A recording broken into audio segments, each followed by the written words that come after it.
السلام عليكم، ازيكم عاملين ايه؟ يا رب تكونوا بخير. جايلكم بسلسلة جديدة هي من اقتراح صحابي صراحة. هي اسمها مواقف مرت علينا، او انا حابة اسميها اكتر انا حاسس ان ده انا. يلا بينا نبدأ الفيديو. بتكون مهموم ومتلخبط ودماغك مليانة دوشة وقلبك تاه وروحك مرهقة، واول ما حد يجي يقولك مالك ترد عليه وتقوله انا تمام زي الفل وتسكت. طب احنا ليه بنعمل كده؟ ممكن علشان مثلا مش عايزين الشخص اللي قدامنا يحس ان احنا ضعاف، او مثلا مش عايزين نزعج الشخص اللي قدامنا، والسبب الاكبر ان انت خايف الشخص ده يحكم عليك بالغلط. لكن في الحقيقة الكبت ده مش قوة، ده حاجة اسمها الكبت العاطفي، ودي حاجة علميا بتستهلك من طاقتنا النفسية والجسدية.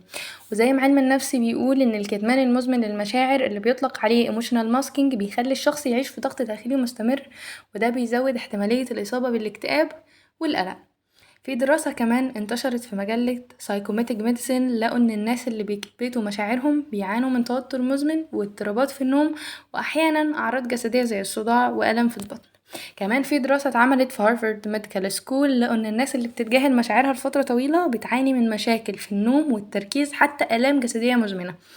طيب نعمل ايه؟ مش لازم تفتح قلبك لأي حد، بس لازم يكون عندك شخص واحد، شخص تحس معاه بالأمان، تقول أنا مش تمام، محتاجة أتكلم علشان أرتاح.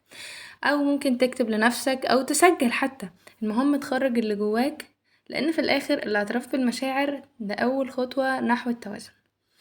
ومش دايما بنكون كويسين، ده مش ضعف، دي إنسانية. سؤال ليك بقى دلوقتي، هل لو في حد سألك انت عامل ايه بجد هترد وتقول ايه؟ وخليك فاكر في النهاية ان الصراحة مع النفس اول خطوة في الشفاء. في نهاية الفيديو احب اشكرك ان انت كملت الفيديو للنهاية، وهستنى تكتبوا مواقف مرت عليكم في الكومنتات. ويلا سلام.